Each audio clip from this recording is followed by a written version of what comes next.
Okay, testing 1, 2, 3. Let's see if we got sound.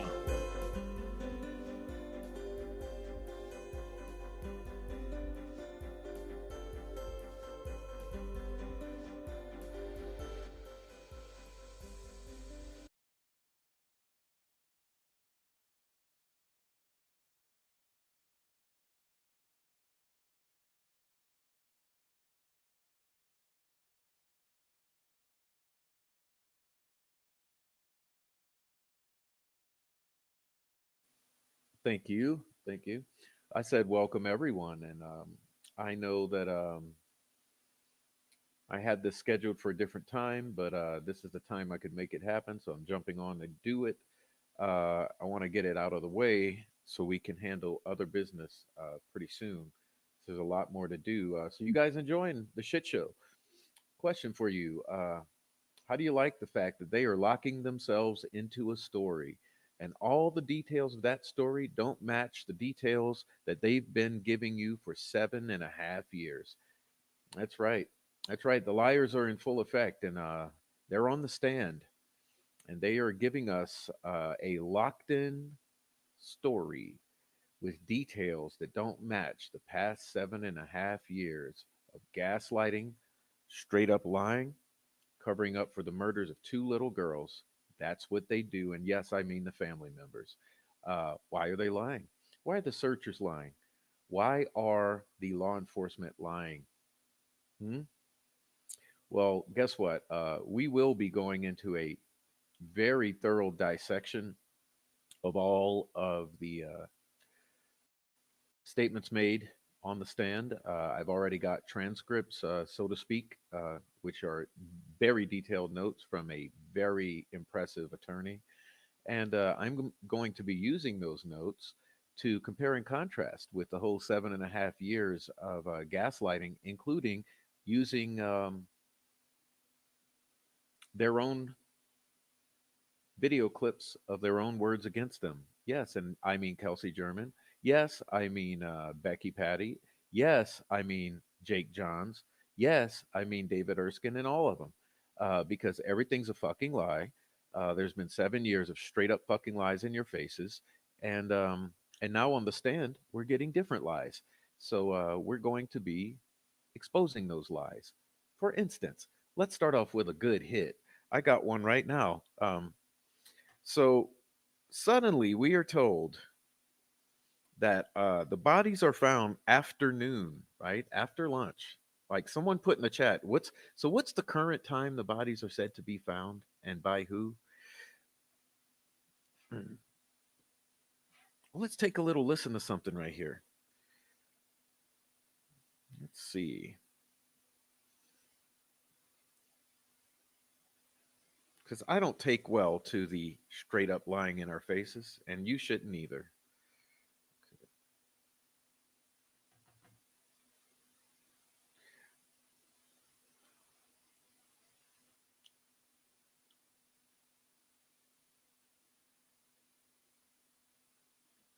All right. So while I'm getting this, let me say hello to everyone in the chat. I kind of hit the ground running because I'm aggravated and I'm ready to get done with the show already. But say hello to Jane Darby, Sherlock Holmes, Lisa, Four Pits, Fur Baby Daddy, Greenlee, Brutally Honest, RC99, Ashley Nudo, Scully, and anyone else who comes in, please greet them. But yes, they've been lying for 7.5 years, and we already knew that. And now all the details of what they are saying on the stand do not match the details that we've had for 7.5 years. That's right. Um, and we'll be addressing that in the future. But for now, let me play this for you. Let's see.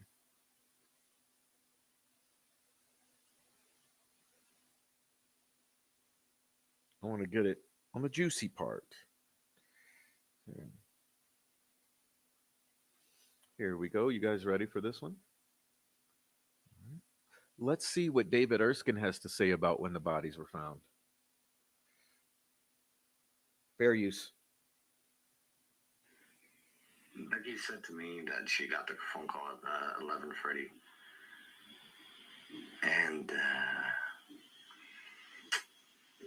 they said to me, Ella McDonald took that image of the clothing at 1:13 or 11:13.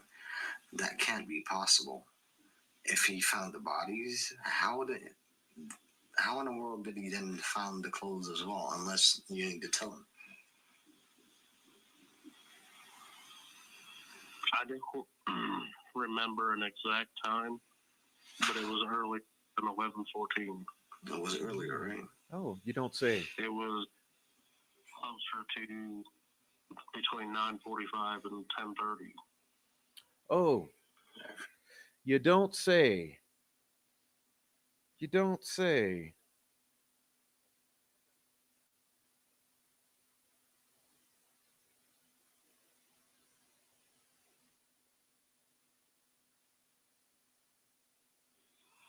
I don't feel like getting arrested over it for. What are you being arrested with? Saying like they've already. Delphi police called me. I can fucking look it up right now. Fucking what was that? It was.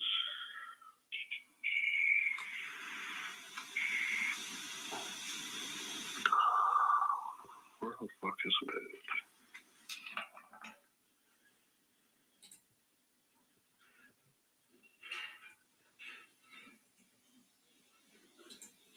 I was working, and then Indiana State Police called me at 10:18. I don't remember an exact time, but it was early in 11:14. It was earlier, right? It was closer to between 9:45 and 10:30. Okay. Okay, David Erskine. So here's the deal. Here's the deal. Closer to 9:45 or 10:30. Becky called someone at 11 whatever. Then how is it that we are being told on the stand that 12 something? Let me ask you this. Got another one. told me it wasn't quite 12:30, and she's like, Julie, Cody just called me. They found the girls. I'm like, don't tell me. She said, yeah. She goes, they're not alive. And I said, oh my God, what happened? She goes, they don't know. Cody said that they were in a cat. They were taken to a cabin, but then they were found out down at the water. And I said, where were the girls? And she goes, one was half in and half out of the creek, and the other one was further up the bank. And that JJ, Jake the Johns, softball coach, was the one that was with him, and he was looking, and he saw some clothes in the water, and he looked and he saw one of the girls that was half in the water and half up the bank, and the other one was further up the bank. These are verbatim words, and that they had been in a cabin or something overnight, shack, but then they were found there, and I'm like, oh my God, they must have escaped. Maybe they held them in a cabin at night. You don't think? This is literally February 14th at not even quite 12:30. And my sister called me to tell me this. I think I even have the phone records, actually. Oh, thanks, Julie. Because I'm a very detailed. I document, mark every single thing. That's right. And she said, this is when she told me this, and I was like, wow. And in my mind, I was seeing a cabin that was out there. Shack. And then I heard How would he know rumors. Sorry. He said that JL, his former Josh Lank.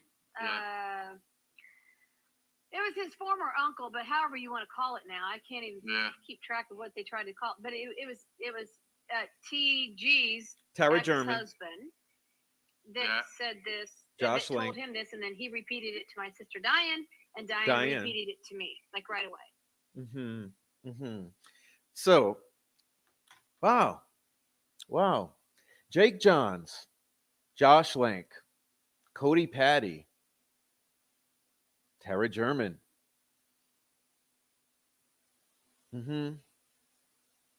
Where were those bodies found?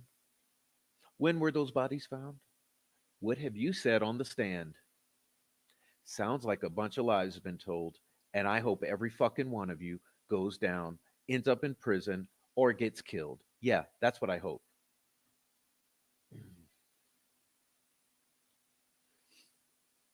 So, with that being said, there's plenty more where that came from. I'm just being nice and sparing you with the listening through the microphone. There's more. Trust me.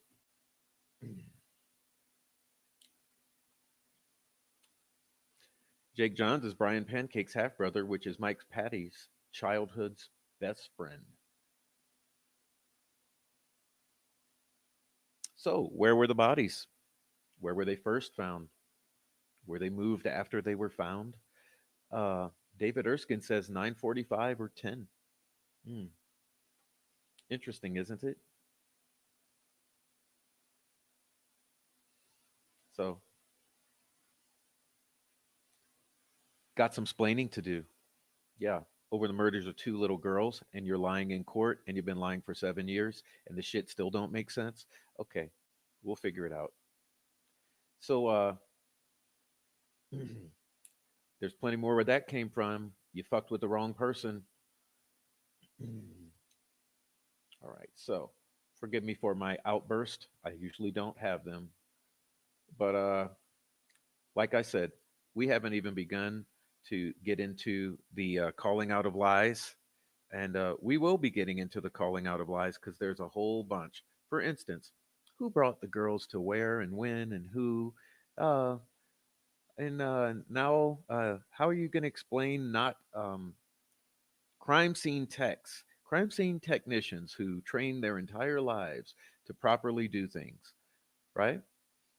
How are you going to explain them not doing a rape kit on the girls, not collecting the sticks that obviously might have DNA all over them? Uh, hmm? How are you going to explain all that? How are you going to explain all the lies about who took the girls' wares and when and blah, blah, blah, blah, blah? You can't. That's okay. We're notating everything, cross referencing, double checking, fact checking, grabbing receipts. It'll all be displayed to the people in a very organized fashion. Very shortly, I'm working on it. That's why you haven't heard me comment on the activities in the court yet, because I'd rather put it all together and totally lay it out for everyone, which will be happening very soon. But for now, What we're dealing with is we're going to take a look at my weird shit series. What do I mean by that? Oh, I mean the bad shit, the shit on the community page that no one pays attention to. We'll be getting into that, so I'm gonna get that going pretty much right now. So let's see if I can do this little job here. Hmm, there we go. I'm gonna get this one going. Yeah, we're gonna get this. All right, that's working. All right, we're gonna get this. All right, so what are we looking at, Prof?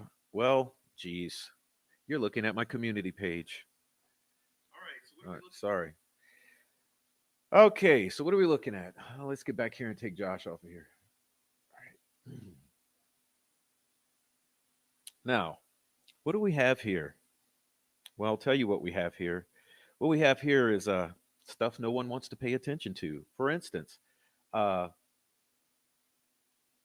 below are domains registered by a name, business, email, or alias associated with Delphi Photo Guy. Oh, who is Delphi Photo Guy?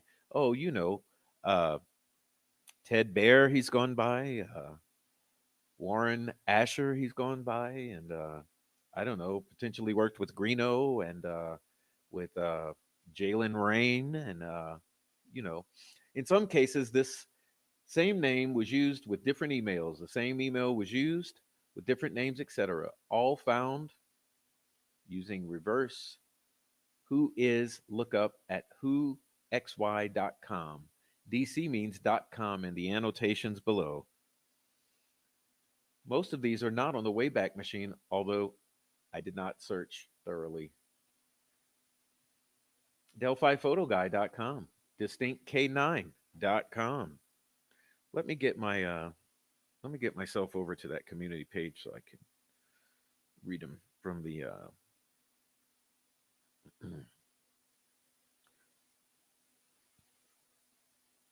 actual post for you so that I don't miss a damn thing. Okay. TheUncleWarren.com, FLHotbodGirls.com, DelphiPhotoGuide.com, DistinctK9.com, SexyAleah.com, ConglomerateMall.com, SultrySummer.com, AlluringAmanda.com, CherryChains.com. In the list below, the domain registry was made by an email address linked to Delphi Photo Guide, but the name on the registrations may vary. In the list below, the first date is the created date of the domain registry. The second date is the last updated date of the registry, just like a change to the name of the registry. The last date is when the domain registry expired. Note this is only a snippet of the registry history data, however. Note the dates of interest below. In my opinion.biz, some fragments on archive.org is a weird homegrown rant site as if the creator didn't have social media. SexyAleah.com, everythingpc.biz, tedbearphoto.com, kingcalendars.com. Okay.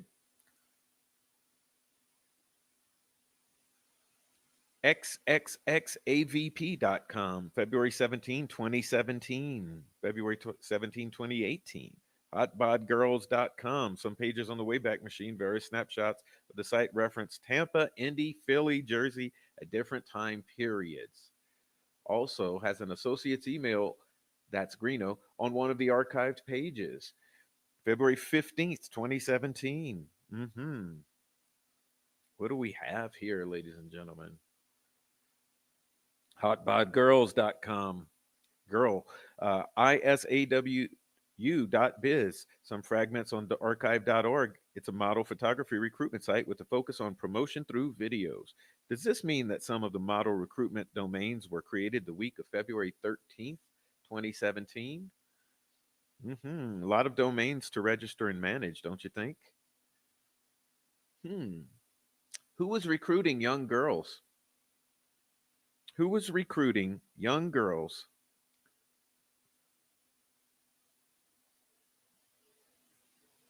for pornographic purposes? Who was photographing them? who is exploiting and sex trafficking these girls. Who were the sugar babies that Jalen Rain was running? Hmm? Oh, you don't want to talk about that, do you? No. Why did Max Snowberger tell us that Abby and Libby were sending nudes?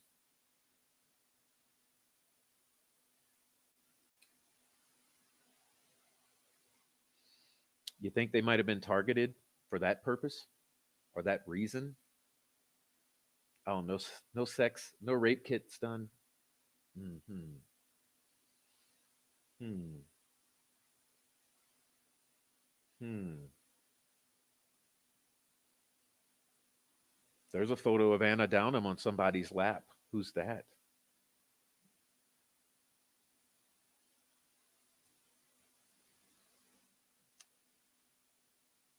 What are the odds that the same guy that owned all those domains owned that studio in Flora? Oh, we don't want to talk about that, though. We're going to pretend that doesn't exist.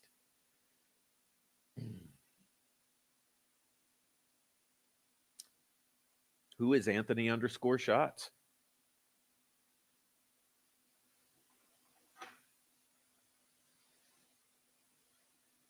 Delphi weird shit.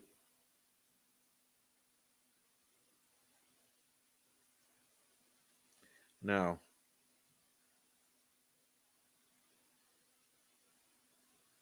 maybe the trolls should think about what they do before they do what they do because I'm sick of what they've been doing. So you get what you get. What do we have here? Delphi Weird Shit 43. This is the Robert Baston letter. Hmm. Read this for you many times. I'll skip it today. Okay. See it? It's there. Go explore it if you want. What do we have here? Part 45, Delphi. Oh, Blocher report. Oh, let's review that since we're talking about a cover up of the murder of two little girls. Right. Now, in said request, the defense detailed newly discovered evidence hereafter called the Blocher report that suggests that the phone that was found at the scene where the victims of the murders were ultimately found had actually been taken out of the area on February 13th before being brought back into the area at some point in time.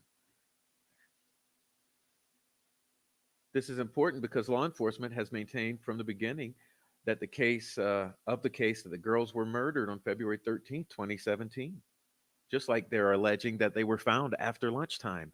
Ah, but now we know they were probably found earlier than that. We'll get back to that. And remained in the place where they were found from the following day, never leaving the area where they were ultimately found. Bullshit. This new evidence, therefore, would show that the phone and the victims were taken outside of the area where they were ultimately found and brought back at a later time. Well, hold on. What did we just hear? Should we listen to that again? I think we should. Let's see. What was Julie saying there? Seems like she was saying something really important that everyone ignores. Let's see. Let's get that one going again. Let's see. Me, it wasn't quite 12:30, and she's like, Julie, Cody just called me. They found the girls. They found the girls. I'm like, don't tell me. She said, yeah. She goes, they're not alive. And I said, oh my God, what happened? She goes, they don't know. Cody said that they were in a cat. They were taken to a cabin, but then they were found down at the water. And I said, where were the girls? And she goes, one was half in and half out of the creek, and the other one was further up the bank.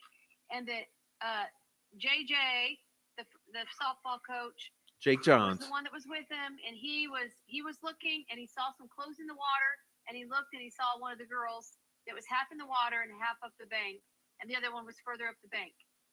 These are verbatim words, and that they had been in a cabin or something overnight, but then they were found there, and I'm like, oh my God, they must have escaped. Maybe they held them in a cabin at night. Just like this says, right? This is literally February 14th at not even quite 12:30. And my sister called me to tell me this. I even have the phone records actually. Yeah, makes a little sense, does it? Never mind us. We're just conspiracy theorists.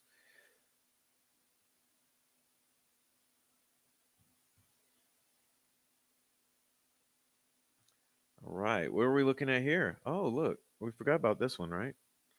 Richard Allen's third Frank's notice and request for Frank's hearing, of course, all denied by our combative, biased, evil judge. All right, what we got here? Let's see. Got a little reading.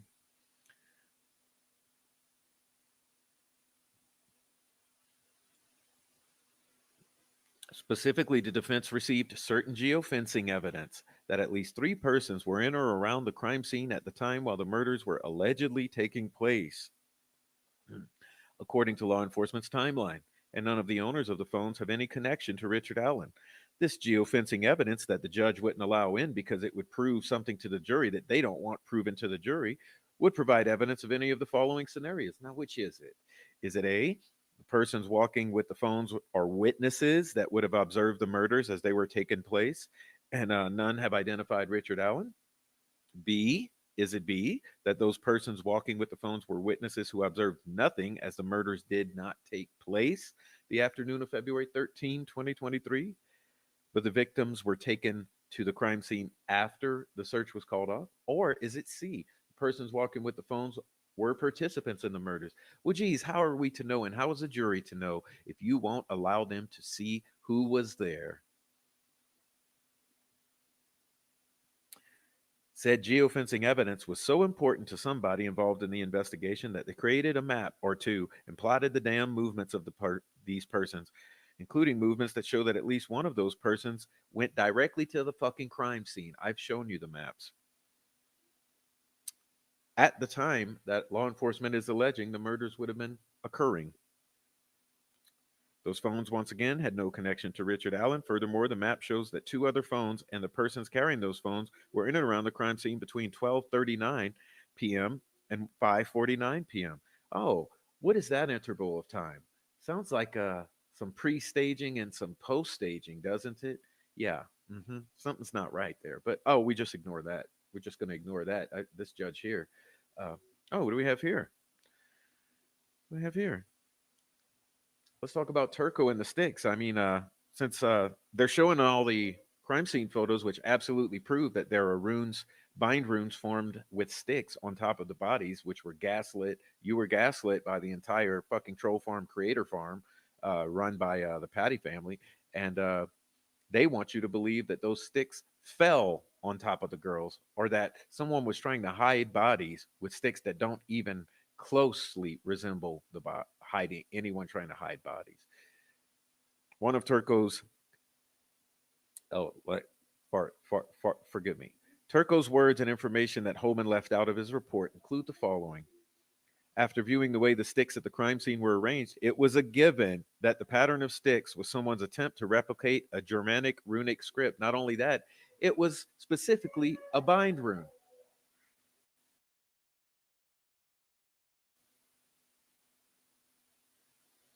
They were bind runes. One of Turco's colleagues, a Harvard professor with even more expertise, agreed. Odinism was is an extreme racist, neo-pagan, neo-heathenism ideology that has right-wing racist connotations. Brad Holder and Patrick Westphal were known to be involved in extremist racist groups. So were a bunch of the cartel members who were involved in these murders. You'll find out. It's all coming. Although he could not necessarily interpret the intended meaning of these sticks formed into runes because they were personally created bind runes that, of course, he could not interpret because he's not in the mind of those who put them on the bodies. The stick configurations were pretty clearly runic, and he stated that he could certainly imagine that this was somebody's idea that when you do a human sacrifice, you carve runes. There were some poetic sources that would sort of support the idea that somebody might have come across. That scenario seems entirely plausible to me, says Turco. Oh, but yeah, the state lied to you and said, and Holman especially, and said it has nothing to do with it. They even tried to hide Turco because they knew if he was found that this would be discovered. Okay, so that's why they said they didn't know who he was, blah, blah, blah, blah, blah, blah, blah.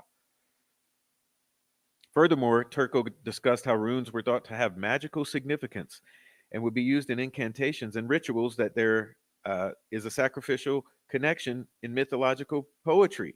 According to police reports, Brad Holder told Amber Holder that he and Patrick Westfall had a falling out over something that happened in the woods near a river during a ritual in which Westfall wanted to move on away from animal sacrifice. What does that mean?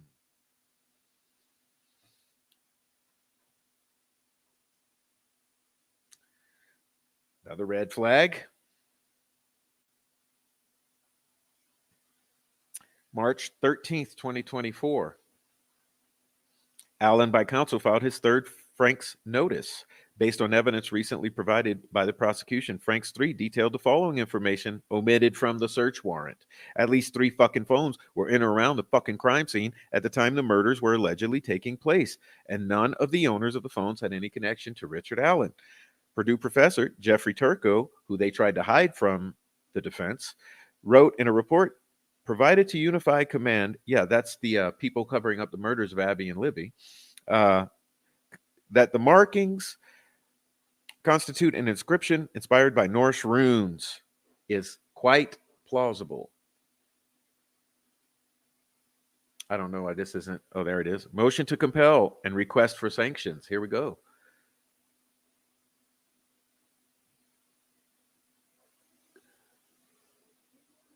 Asking for all of Derek German's law enforcement interviews. Who did he snitch on? Okay. Who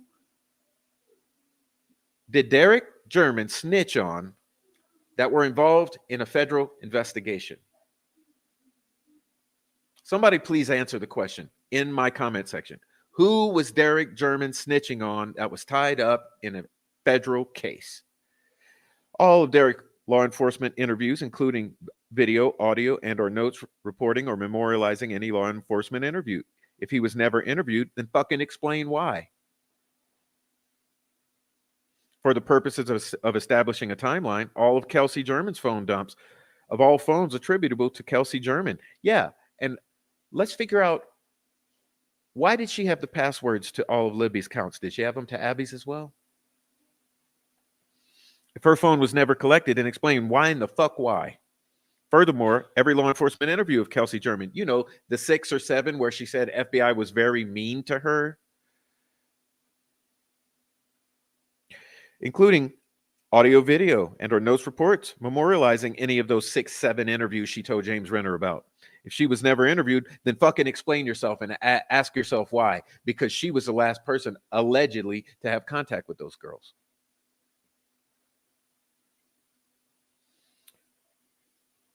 All of Cody Patty's phone dumps of all phones attributable to Cody Patty. If his phone was never collected, the defense will request confirmation of the fact and a fucking explanation of why.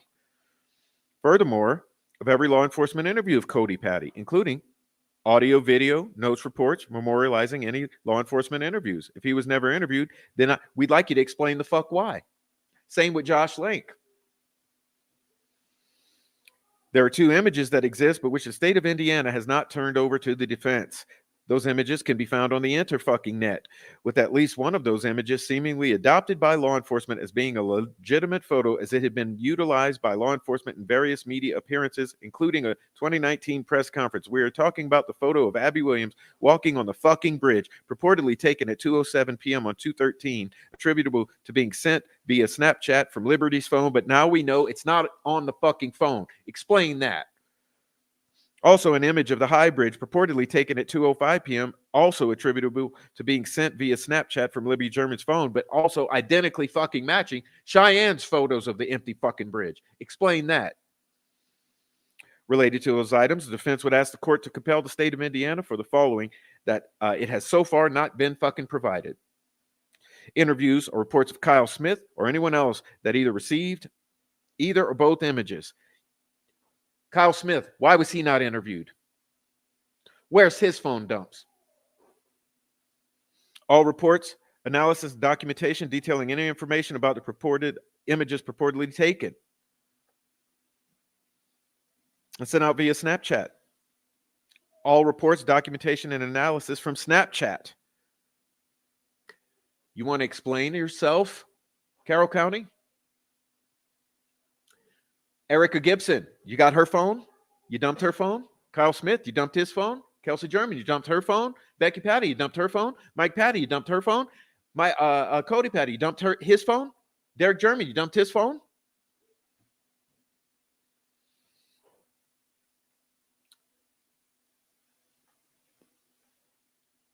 How about Garrett Kurtz's phone? How about Megan Allen's phone? How about Tyler Joe French's phone? How about Gabe Ellis's phone?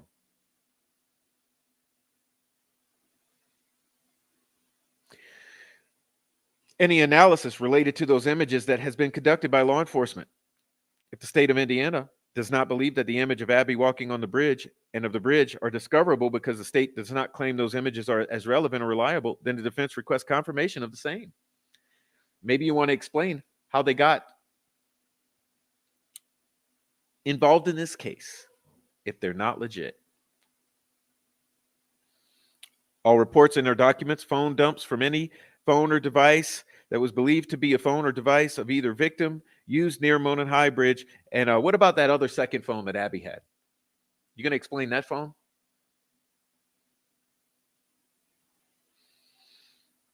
All emails between Professor Turco. All reports, documents of geofencing data. The identity of a person or persons that label geofencing data, including labeling a second phone as geofence victim. That was not the phone belonging to Liberty Germany. You're probably talking about Abby's phone. That's letter N right here. Oh, the identity of the person or persons that reduced the geofencing coordinates to the fucking map or maps.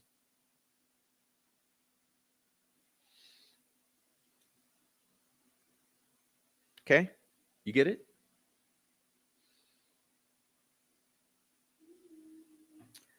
Delphi Weird Shit 47. At different times during the hearing, the state of Indiana, by prosecutor McClellan, spoke the following words. As it relates to the potential for third-party culpabilities, what do we mean by that? Criminal underworld.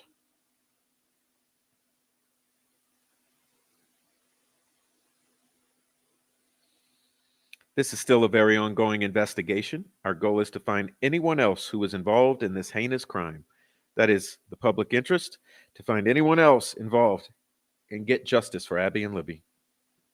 We have good reason to believe that Richard Allen is not the only person involved in the case. Therefore, that there may be other actors involved. That's why we left the tip line open. That's why we left the tip email open. The question becomes, at least in the state's mind, is it more important to release details of the investigation, or more important to keep those confidential in order for the investigation to continue and find anyone else responsible? Puts the investigation in the best position possible to determine if anyone else was involved. It's the interest of the public that the investigation find anyone else involved. By that, we mean the Kokomo crew, etc. In pertinent part, Detectives Holman's letter sought the sealing of the records for many reasons, one being the investigation is ongoing and fluid. Anyway, you get what's being said here. Delphi Weird Shit Parts 47. Oh, here's another one. Regarding the sketches, which our biased judge made sure to keep out, the ones that victims cannot confirm are Richard Allen. I'm sorry, not victims. Alleged witnesses will not confirm are Richard Allen. They are not the same person, says ISP in 2019. Person depicted in the originally released sketch is not presently a person of interest. The sketch released on April 22nd is representative of the face of the person captured in the video on Libby's cell phone. The person in the sketch released April 22nd is described as having a youthful appearance, could fall in the age range from 20s to 30s. How old is Richard Allen again? Person's appearance could look different if he has grown a mustache, beard, or let his hair grow. So they want us to believe that this is the same person here. Do you honestly think that this is this face? I mean, who's fooling who here?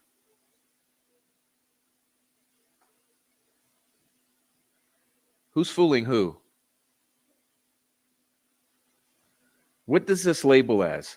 Delphi homicide suspect, singular. They want you to believe that this face belongs to this old guy right here. How do you explain that? Can someone explain that?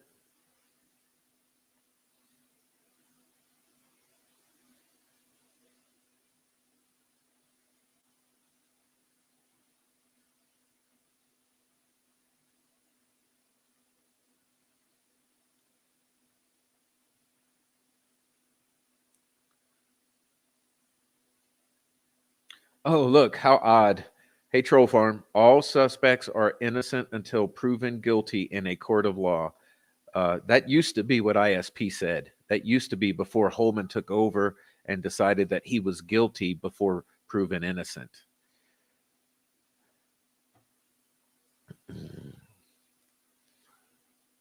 What do we have here? Delphi Weird Shit Part 48. Memorandum of law in support of admission of evidence of alternative theories of the crime and third-party perpetrators. What's this? Dr. Perlmutter testified that the murders of Abby and Libby all meet the elements of a ritualistic killing and was textbook. The ritualistic killing elements include location of the crime. We've already shown you that location of the crime includes signatures 213, and I've shown you that on the Delphi. I think I called it Apocalypse Delphi. I showed you the clip in which an interesting individual was showing you that both the distance from the cell tower and the degrees from the cell tower both express 213. That's location of the crime. It's also near water. It's also in a somewhat of a cleared sacred circle area. The date of the death, 213. Okay. Very important point she makes here, that Valisblad is a sacrificial feast day honoring Odin's son Valis. This begins at sundown February 13 and ends at sun up February 14. Well, let me ask you this, ladies and gentlemen. Don't those girls disappear around sundown when the phone is turned off? And doesn't that phone come on at approximately sun up on February 14th? Yeah, that's right. So the entire time of this sacrificial feast of Valisblad, not only are the girls totally MIA, but the entire family and all the volunteer firemen and douchebag fucking friends of Mike Patty are possibly right over there forming a perimeter so that they could do whatever they wanted to those girls and move the bodies. Cause of death, slitting of the throat, is indicative of sacrifice and an initiation ritual. Both girls were killed in this manner. Murder weapon. The weapons used to kill the girls were knives. Symbols at the crime scene. FBI Special Agent Nicole Robertson testified that when she was searching the home around Logan, she was looking for evidence of runes and anything Nordic due to the placement of sticks resembling bind runes on the girls' bodies, ladies and gentlemen. Body disposition means the posing of the bodies, which I've shown you in my live stream titled Symbolism at the Crime Scene. FBI Special Agent Nicole Robertson testified that it was her belief that Liberty German and Abigail Williams' bodies had been moved and staged. The gaslighters don't want you to believe that. Sticks and branches were deliberately and intentionally arranged on the bodies. She identified the blood pattern on Liberty German's face as atypical. And not only that, there was blood on the tree that is atypical. It's not a handprint. Whoever tells you it's a handprint is a goddamn liar. It's got right angles, bottom line. Kagan Klein admitted to driving to Delphi, Indiana with his father, Tony Klein, on February 13, 2017. And that Keegan waited in the vehicle while Tony Klein went to the woods where the area where Abigail Williams and Liberty German's bodies were ultimately found. Did he help move the bodies? David Vito testified that Keegan Klein stated that when Jerry Anthony Klein returned to the vehicle, he had blood on him. Purdy further testified that Keegan Klein admitted that they discarded a knife in a river when they were driving home. And I made a video showing you which river and where. And fortunately, everyone ignores it, unfortunately. Delphi worship, part 49. A deceased man cannot defend himself, Robert Kyle Fortson. After Sergeant Fortson's death, the leak continued. Mark Robert Cohen, a resident of Texas who initially received the images, received them according to Cohen, which means not truth, in early October. Cohen then proceeded to disseminate them further after Fortson's burial on October 19th. Wow, what a piece of shit. During the October 18th, 19th, Cohen met with George Nye, Ruckus Rocks in Florida, who took the liberty of meeting Cohen in Orlando despite living near Crystal River. Mr. Nye was very much aware of Cohen having the crime scene images and discovery and took the time to drive 89 miles to meet him. Although they want you to believe that they didn't exchange a thumb drive full of crime scene photos and discovery. Yeah, right. On the 19th, the second wave of leak. Whoa, what are the odds? Immediately after Ruckus meets Cohen, a second wave of leaks occurred during the hearing, and various YouTubers received them. Not because of Fortson's dissemination, but because Mark Robert Cohen was paid $2,000 by a man named Tyler Carpenter who lives in Michigan and is also part of the Delphi Knot and the Unraveling. Although Mr. Carpenter donated under the name John E., I was able to backtrack his transaction to his account, which has been disabled ever since, says Frankie. In summary, although Sergeant Fortson might have shared it with one person only, the rest of the dissemination was not the fault of Sergeant Fortson. The rest was by Mark Robert Cohen and George Ruckus Rocks. Frankie says, the most important part is that who is right and who is wrong. And I don't give a fuck. I mean, Ruckus has more role in this play because he's the one who distributed all this. He had Tyler Carpenter send that money to Mark. Johnny is a pseudonym, but too bad I got his IP address because Mark Cohen was actually too stupid enough to give me that information. State's Exhibit 6. The state had previously provided undersigned counsel with 145 pages. At no time did they disclose what pages were removed or why. Not once did Robert Kyle Fortson identify Mitchell Westerman as his source. Additionally, Sergeant Holman and Mr. Mullins testified that they were aware that Mr. McClellan was exchanging information with Fig Solves, the most prodigious leaker of all. When Holman was being cross-examined, asked, but she told you she got them from Tyler Carpenter. Yes, and who is he? I don't know. You could never find him? Nope. What effort did you make? Zero. What effort did you make to find the source of the photos? Tyler Carpenter. At that time, we weren't interested in all the people that had them. Zero effort to investigate the truth of the leaks about Tyler Carpenter and the allegations that he paid $2,000 to Mark Robert Cohen through the fraudulent GoFundMe for his allegedly sick daughter.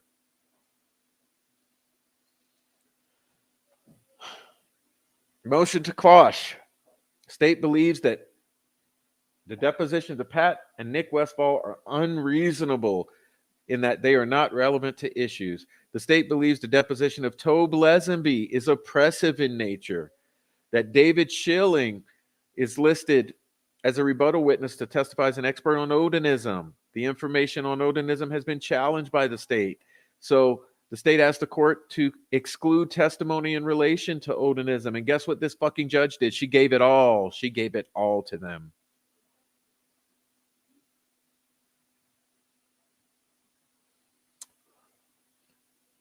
Indiana Attorney General's Office was requested copy of Indiana DOC's files associated with the conduct of Dr. Monica Walla. You remember the one who was laughing all over Facebook, having a huge party all over Facebook about the Delphi murders. At the same time, she was injecting Mr. Richard Allen with drugs and treating him for a psychological breakdown.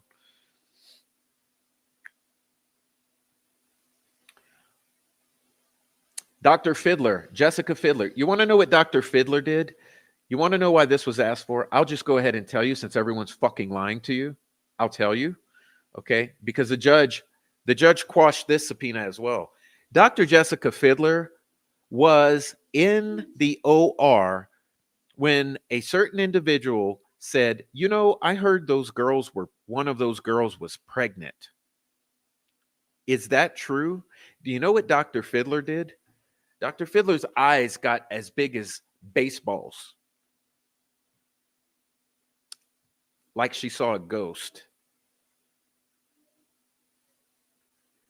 Did Dr. Fiddler know that one of those girls was pregnant?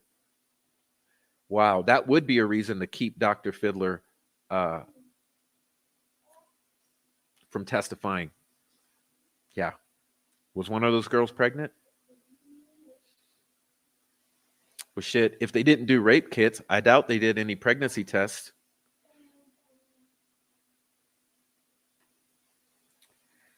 Not only did she keep that out, she kept out Odinism, Brad Holder, Patrick Westphal, Johnny Meltzer, Elvis Fields, who said he was there and spit on the girls, Ned Smith, Rod Abrams, Keegan Kline, who said he was there with his father, Jerry Klein, and that Jerry Klein was bloody and said, "We had fun." Ron Logan. Yeah, she kept all of that out. She sure did. Okay, got a motion and memorandum of law. What do we have here? Delphi Weird Shit Part 50. Let's get to it.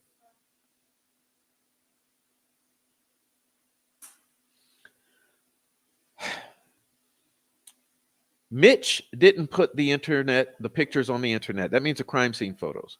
He shared them with Robert Fortson, who sent them to Mark Cohen. Mark Cohen alone sent them to various people. Mark then lied to an individual who I am acquainted with, says Sharon Garrison, saying he didn't send them to anyone, which is a big fucking lie. Only provided them to his attorney in Texas. Huge fucking lie. Mark appears to be the only one who benefited from them through his fake GoFundMe account.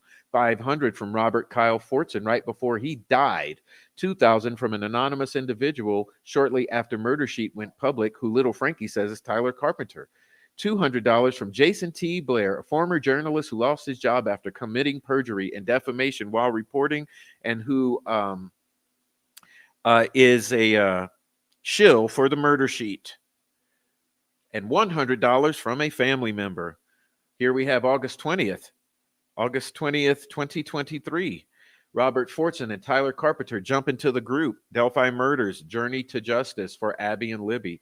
Why do they jump into this group simultaneously on April 29th, 2023? Robert Kyle Fortson says, the picture of the runes was found through the Yellow app and had been released on the dark web. Dark web. I can't show the crime scene pics. There were 3 discovered online. They were shown through the Yellow app across seas and in Georgia. Robert Fortson says, I knew it over 2 weeks ago. I can't tell my source, just like you can't, Mark Robert Cohen. I'm not trying to take anything away from you. This is not a competition. You were definitely partially correct, but it's not a backwards F. No, it's a regular facing F. The parts that make up the lines to the F are not straight. No, they're right angles. A backwards anything in Odinism means the opposite. Well, we're arguing about irrelevant stuff. But here's where it gets deep. But there were 3 left. And then the symbols in blood. That's 3 crime scene photos, and symbol in blood is the 4th. They were uploaded online in a very evil, dark place. Very evil, dark place. Through the Yellow app, across seas, and in Georgia, had been released on the dark web. Are we getting it, ladies and gentlemen? Are we going to keep fucking sticking our heads in the sand on this? And he has somehow managed to leave a 4-tour war veteran with a wife and a young daughter dead in his wake. Speaking of Mark Robert Cohen, I'm disgusted. All the while, he starts a fucking GoFundMe on September 19th, which is the Frank's Memo Day, to raise $3,000 to supplement his income for taking a couple days off work, while the Make-A-Wish Foundation pays for the entire family trip to go to Disneyland, all expense paid, every single expense, every fucking penny. Our dead veteran, Robert Kyle Fortson, donated $500. A journalist engulfed in the fraudulent story controversies with New York Times that frequently commented back and forth with Mark on Reddit. That's you know who. Um, also donated. Then the They Murder Sheet apparently was given information and photos. There was an anonymous $2,000 donation that little Frankie says is Tyler Carpenter. This emergency episode put out by our favorite piece of shit podcaster's Murder Sheet was a cover your own ass episode, trying to get ahead of the fucking narrative that would inevitably come out in the future. Yes, it will. Been trying to explain this to people for over a year now. They are mean spirited and hateful people out to destroy anyone and everyone who threatens to expose who they really are. Mark Robert is like their little malignant love child. Stay woke, friends. The hole they dug themselves this time is entirely too deep. Yes, there's a dead guy. This is him begging Mark to pick up. Hey, what's going on? First time. Talk to me, please. Second time. Oh, where are you? Question mark. Third time. Missed call. Fourth time. Give me 5 minutes. Fifth time. Hey, man, talk to me. Sixth time. You need to delete everything on Reddit and all platforms. Seventh time. Eighth time, unsent message. Ninth time, unsent message. 10th time, unsent message. Delphi Murders Weird Shit, Part 51. Amelia8381 says, from what I'm seeing in the Facebook group, and to be clear, I didn't necessarily trust anything on Facebook. He's saying Richard Allen's wife attended the funeral, but I think a lot of Delphi residents did, so no big deal. Poshmark and Roblox were definitely used for some communications. People were commenting pictures of two other users' accounts that used Poshmark. You guys probably know who I'm referring to.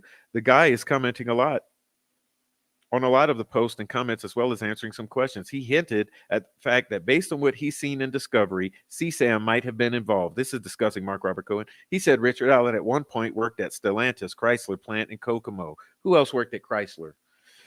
People commented that a certain someone else also worked there. He's also saying he's not going to say anything that would hurt the case. Bullshit. He's hurt the case immensely over these years. I'm sure I've left some stuff out. If you want some screenshots, let me know. I don't know if any of this is true. Roblox. How is a child's game? How could it be involved? Oh, you'll find out, bitch.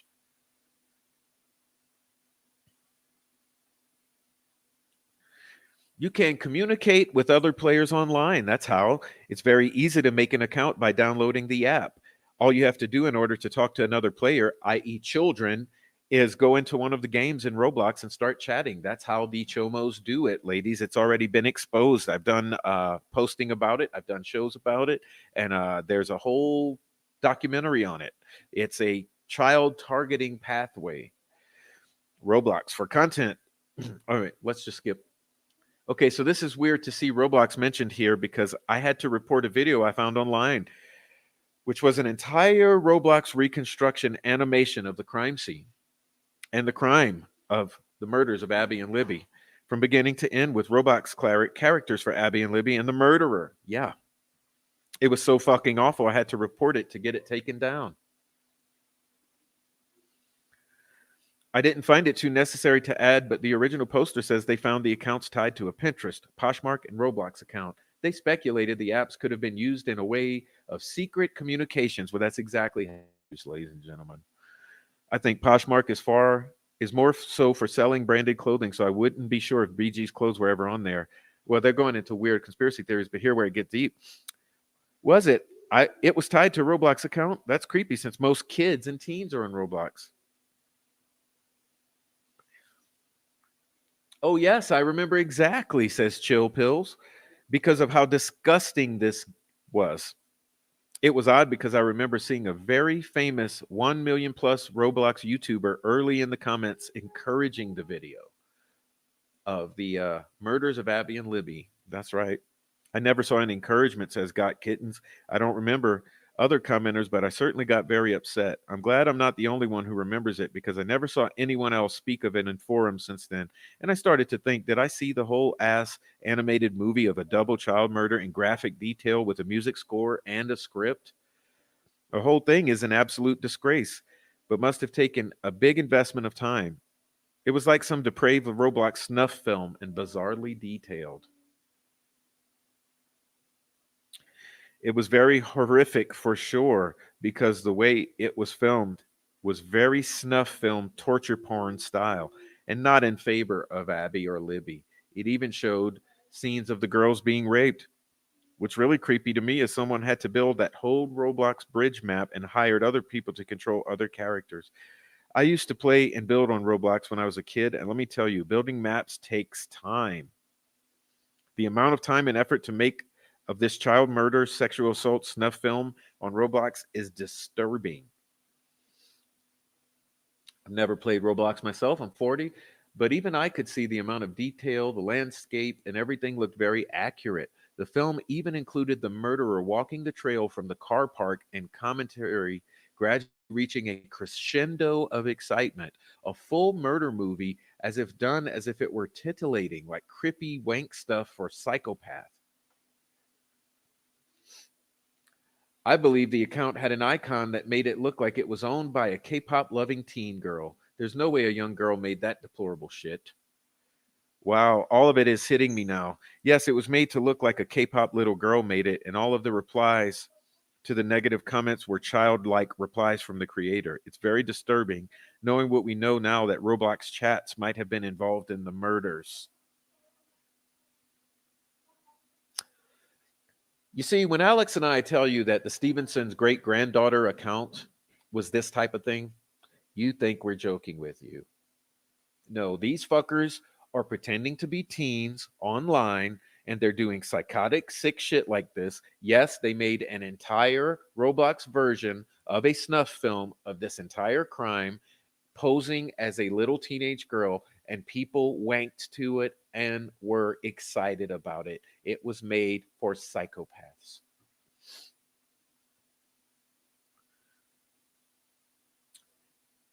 Here from Reddit, we have someone naming Richard, a local who was near the scene but was not the killer. The real red pill about Richard is that he comes from a very wealthy, influential family. That's why the cops won't charge him and have to keep pretending they don't know who did it. And they won't even admit they know who the guy who video is. Wife Lilith claims this is Greeno and Cat. Just because there was a video of Richard on the train tracks doesn't mean he did it, says Anonymous in 2020. The cops are smart enough, February 20, this all took place in February 2020. Cops are smart enough to know this and probably have interrogated him already. It was a dead end. Either that or he has connections. It was probably someone from out of town. Who knows, though? Then we have from Wikipedia someone putting his name in March of 2020, just a month after this 4chan shit. Then we have Dawn Toretti in February 2020 stating R.A. Someone says Richard Allen. She denies it, but then later confirms it. Don't worry, we have the receipts. Don't worry, we have the receipts. She confirms that, yes, she meant Richard Allen. We have the receipts. You'll be seeing it soon. Okay. This is just a little something. We'll just skip over this. It's there if you want to go look at it. Okay, here's some more.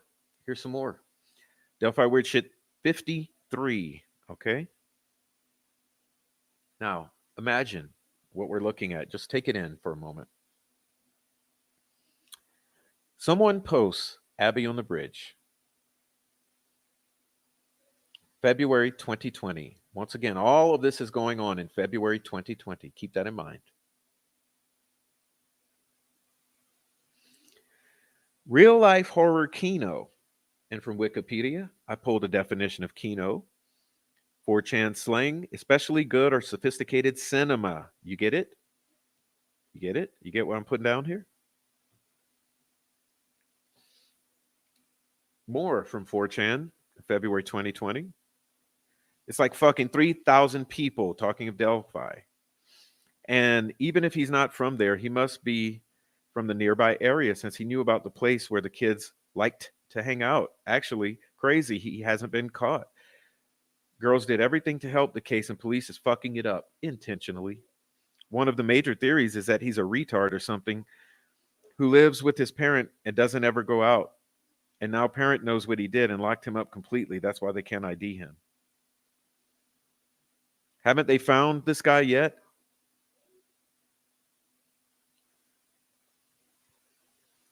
They had a fairly incriminating photo, more than you would get from most killers, and the town isn't that big. Everyone in town knows who he is, but don't report him. You heard that? Everyone in town knows who it is, but we don't report him. Because he keeps time into specifics. Would you tell your dad if you found a mistaken photo of a juvenile? No. He has or had no social media presence. Dude is a ghost. What are they talking about here? Who is this? Small rural communities are a breeding ground for psychopaths, and more often than not, the locals are either fully complicit or know more information than they're willing to share with investigators. That's what's going on with Delphi.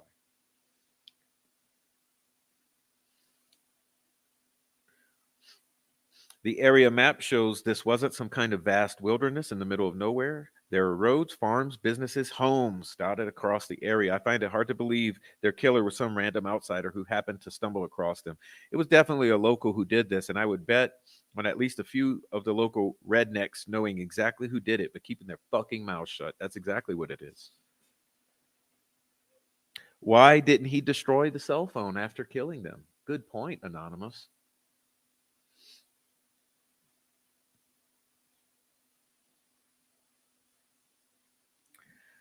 Fellow Delphi Anon here, says Anonymous. I used to work at the Shell station off the 25 on Park. Talked to some of the truckers that would come through now and then.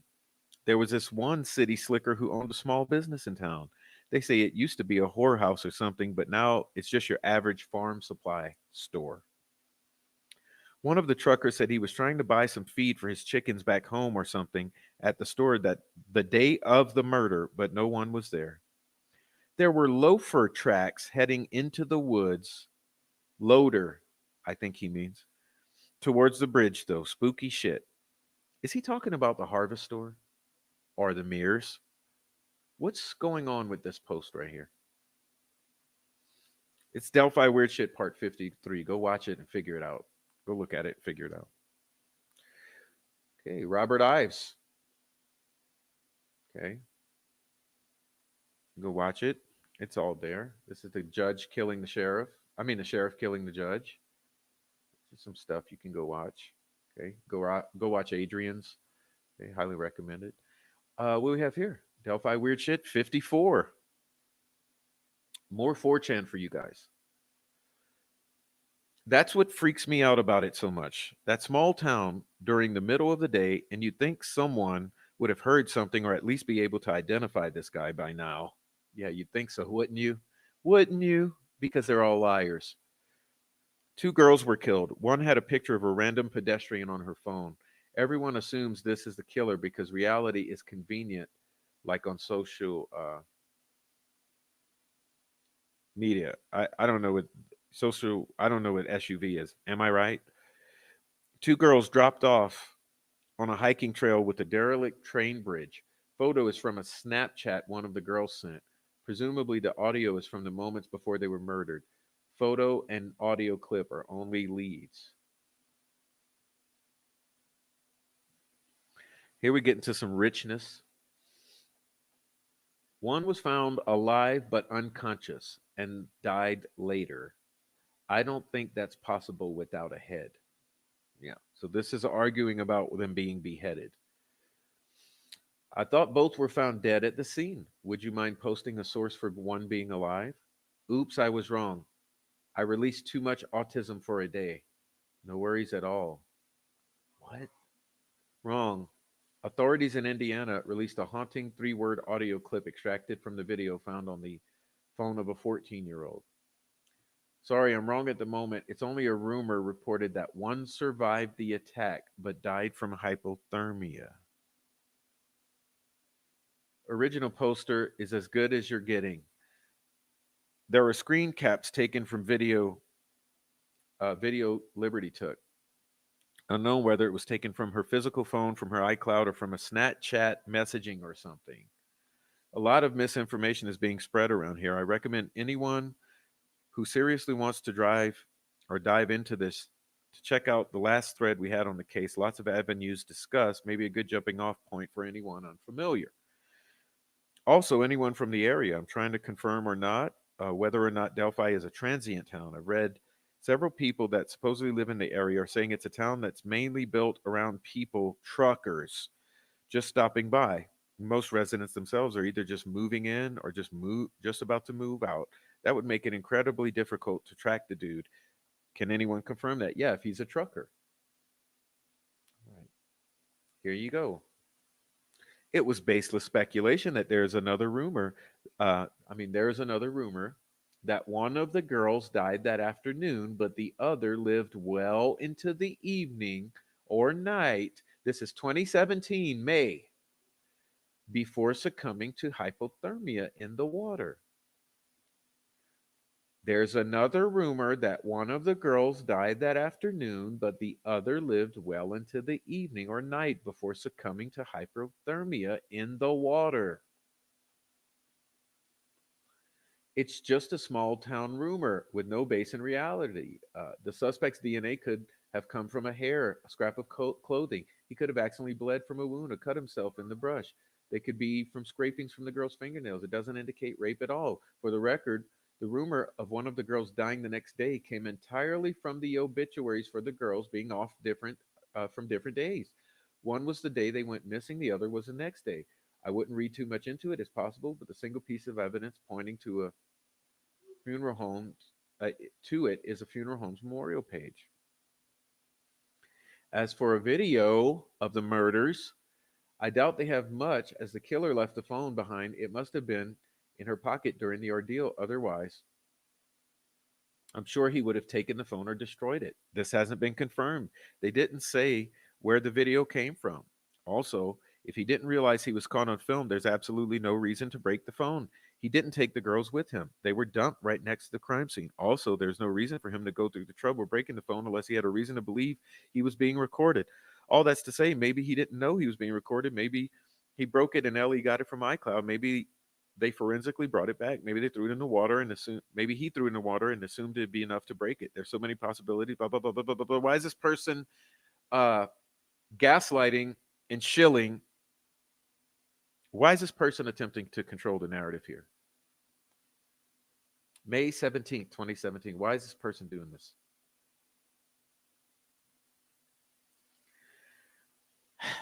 This YouTuber posted a drone video of the Monon High Bridge only 3 days before the murders. It's almost surreal. His name is Phil Benson. Here's the link. It's dead. It doesn't work. It's been disappeared.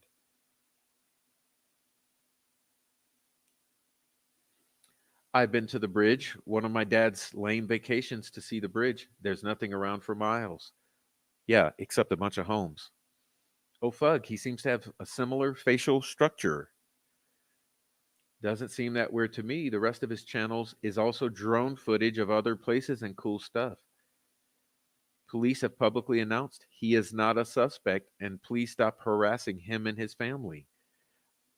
I thought what you thought in the last thread about this, but was straightened out. May 17th. Wait, police have not announced no one is not a suspect. They've said no one has been cleared.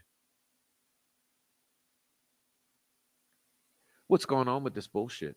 What's going on with all this? Someone want to go figure this, make heads or tails of this? Delphi Weird Shit Part 54? Who's the YouTuber Phil Benson? Where's all his material? Why is someone saying he's not a suspect and has been cleared when no one's been cleared?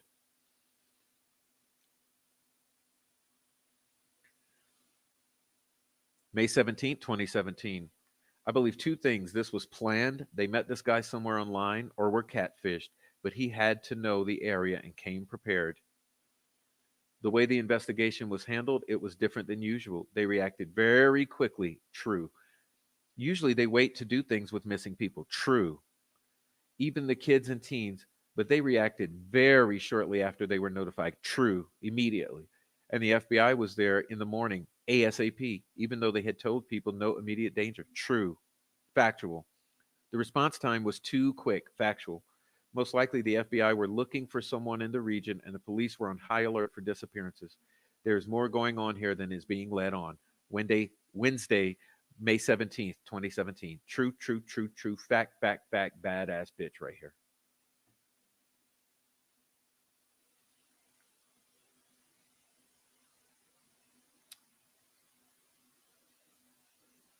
All right, guys. We're going to hit up the last one before we end. I want to hit up one more. Okay, one more. This will be called Delphi Weird Shit Part 55. Okay, the last of our 4chan for now. There's more. Here we go. I said in the last thread, and I'll say it again, I'd be all over their social media accounts, seeing if they posted anything about going for a hike that day. They may have involuntarily gave too much info and somebody decided to stalk them. I don't doubt the idea that a stranger was passing through and decided to kill them. It's happened before. But if there are too many things, but there are too many things that don't fit. The suspect is dressed somewhat casually. Liberty and Abigail are dressed in light clothing. The guy is bundled up. Maybe to conceal himself, but regardless, if he was a vagrant, you'd think he'd have more clothes, a backpack. Just look a little bit dirtier. I see homeless folks around and they have all that stuff, my experience though. Also, this trail is well out of the way from anything that leads and it leads nowhere. I wouldn't throw out the idea of it being a stranger killing, but the circumstances presented make it seem like a local set out to do this.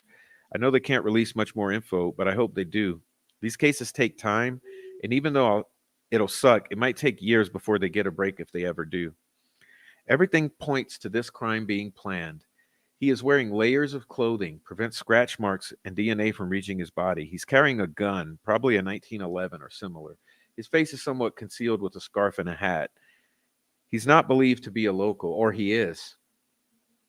The dump site was described as pristine, meaning they must have murdered them somewhere else secluded, like an RV or a shack cabin. So you have a good point about the social media networks. However, if these were typical high school girls, their friends list must be in the 500 plus minimum, which means going through a list of 1,000 people at the very least, 800 if you consider some overlap in friendships. It won't be that easy. So easily could have been catfished to a meeting. The man arrives and tells them the boy or girl they plan to meet is in another location. Yeah, maybe like down on the private drive. I don't know. But they are wary to go with him because he's the uncle or the dad of the person. Well, this is the Keegan Kline, Tony Klein story, isn't it? Isn't it? Or they just knew her iCloud password and got it that day. My mom's iPad automatically syncs her phone photos with her iPad's photos. It could be something as simple as they looked at her iPad for an indication of what their plans were that day and they found that they were synced. Either way, I probably agree with you that they have the phone. Just wanted to bring up the possibility that the phone was destroyed or taken, since people kept saying that the suspect left the phone on her. I was in an argument with someone recently, and I don't remember where, but they tried to assert that the criminal was probably inexperienced because he didn't take her phone after being captured. My explanation is that there's no reason to take the phone if he didn't have a reason to think he was being photographed. I think I'm with you on it being found with them. Just wanted to bring up possibilities. This is my theory. Even if he didn't pretend to be related to the boy, he could just come up on them with a weapon and said, "You're coming with me now." He really just needed to know they were there alone. See, bullshit, bullshit, bullshit, bullshit. They left the phone. Okay. Logic check. Crime scene location. Multiple media outlets have reported that the bodies were found half to 3/4 mile upstream. ISP, Doug Carter himself, 2018 presser, WRTV6, WTHR, Fox 59, BBC, Daily Mail, etc. endorsed this half to 3/4 mile distance, approximately 3,000 to 5,000 feet. This is incompatible with the rumor location of the crime scene, the scene of the staging. Every online content creator seems to endorse one highly specific location across the creek without a clear factual basis. This logic is inherently flawed. It is incompatible with law enforcement statements because it is only a couple hundred feet away from the girl's last known location at the southeast side of the high bridge. This logic is critically flawed and omits that the crime scene location was reportedly half to three-quarter mile upstream from their last known location. Both cannot be true. This location below that you're about to see is half mile to three-quarter mile upstream, further east. It's also a wooded area. It's also on Ron Logan's property. Okay, check it out. Right here, High Bridge. Right here.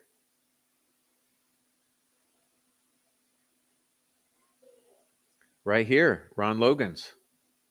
Right here. This is where they were staged and the sticks placed on them. Okay. Right here.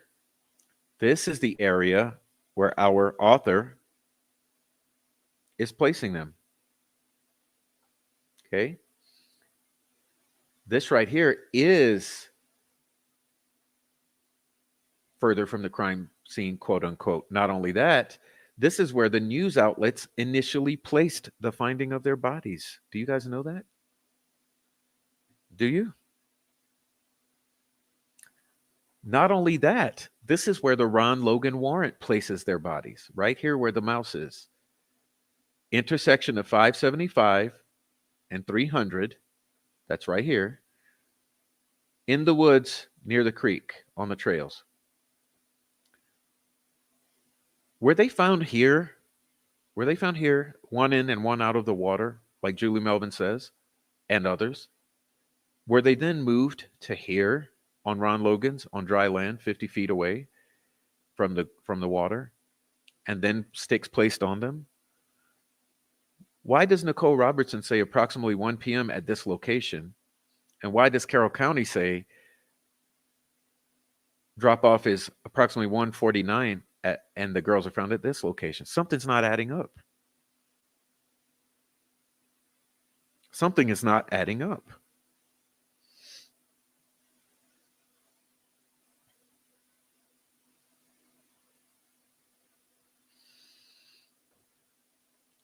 All right.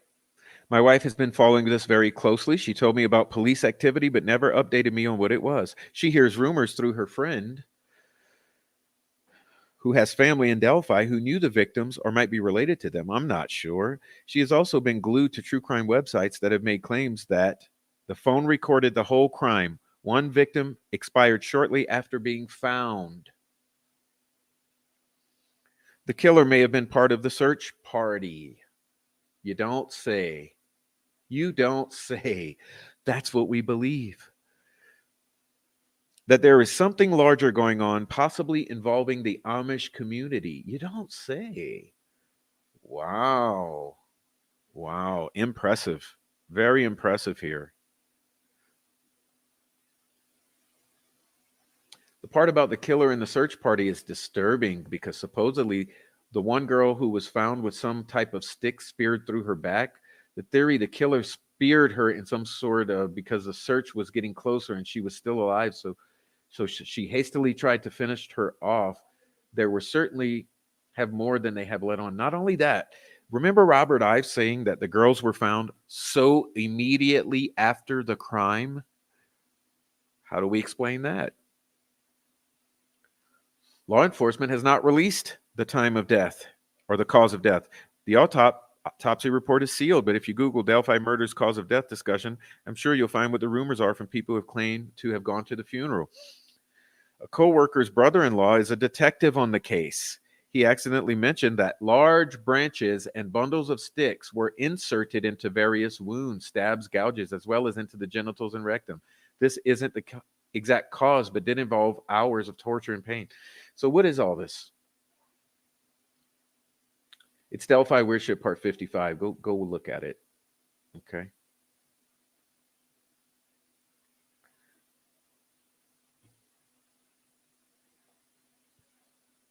All right. So we'll end it with that. we'll end it with that. And I want to thank everybody for watching.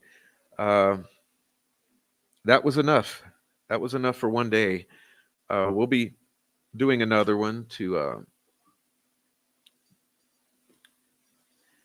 keep up with the weird shit, but I wanted to make it through at least those for you as quickly as possible, and I think we did. I just want to say to you guys, pay attention to everything coming out of the court. I have not prepared myself yet to start doing my takedowns of all of this information, but we're going to do it soon. Okay. We're going to be getting to it soon. I want to thank everybody for being patient with me. But here, like I always say to you, I don't have to be first. I just have to be best. So I never rush to get out this information. There's 500 other people doing that now. So trust me, there's plenty of people to go to for the play-by-play. And, it's all the attorneys, basically. So go watch your attorneys for the play-by-play. And we will be doing a detailed critique of all the points coming out in the court as we're getting the paperwork and the receipts together. I highly recommend that you tune in for those. They'll be soon because, like I said at the beginning of the stream, all the lies and contradictions are hitting the airwaves now, and it's just astonishing. It's really astonishing. How do you account for David Erskine saying that those girls were found between 9:45 and 10:30? How do you account for Cody Patty telling his mother that those girls were found one in, one half out the water, one half in, one half out the water, and that they were taken to a cabin or a shack overnight? How do you account for that? Anyway, we'll be getting to it. So let's see.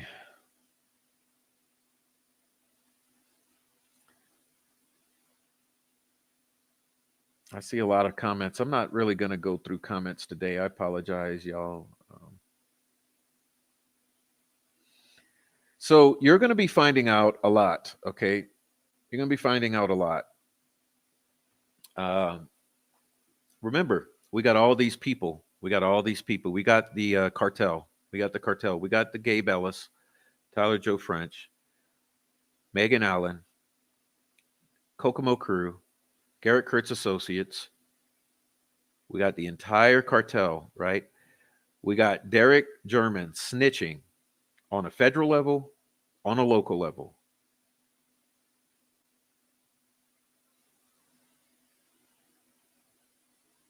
Got the entire family lying for 7 years about it.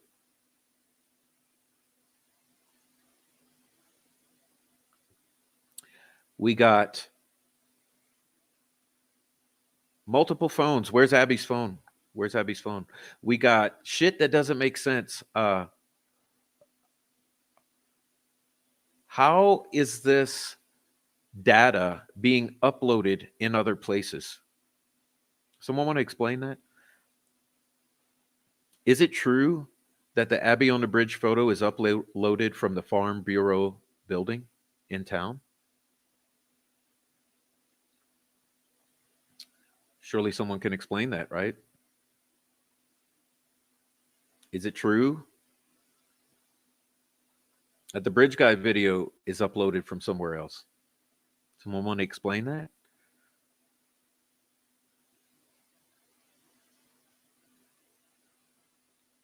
Huge wake-up call. Huge wake-up call coming from everyone. So you guys get ready. I anticipate it'll be about a week from now.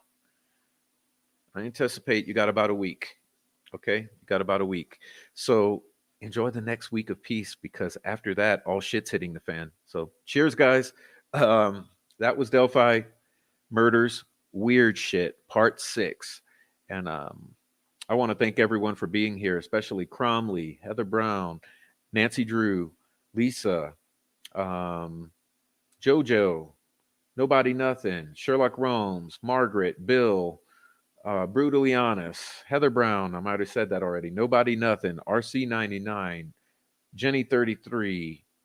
Joe. Bobby Smith. Who else was here? Thomas Scott. Sleuthy Goosey. Ashley Nudo. Mar R.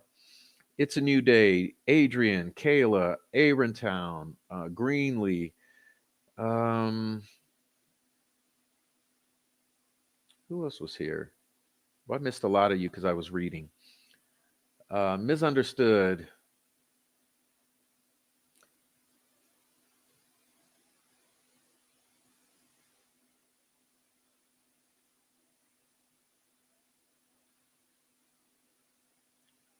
Well, I'm going back. Monday was here.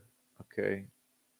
So everyone who was here super early, apologize if I missed you. Carla Ann, Rebecca Ann. All right. Oh, Britt Marie Eck. Blessings galore. Thank you, Blessings galore. And Jay Marsh. Four Pits. Oh, it's a New Day gave a super chat. Thanks for the $5 super chat. Thank you. Okay. And Frenchie 6290. All right. And everyone who was here, Jessica Freeman, Gaslight You, Marianne, Dean Johnson, Augie, who else? Scully, Court of Public Opinion. Okay. Brutally honest. Everyone who was here. Thank you so much. If you're on the replay, please hit the like. Please leave a comment below. We need your comments in order to survive. It makes the channel go. It's great for the channel. And listen, please support the channel. Also, we got the Cash App, Buy Me Coffee, the merchandise, and blah, blah, blah, blah, blah. Super chat, super thanks, all that. So please support the channel. Please participate in the channel, leave a comment and a like and all that. And watch out for the next show, okay? We're going to do another one soon, and you guys watch out for it. But I have to get out of here because I got some things to do today. So God bless everyone. God bless Libby and Abby. And hey, get your rest while you can because next week the shit hits the fan, okay? All right. Love you guys. Peace out. See you later.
you.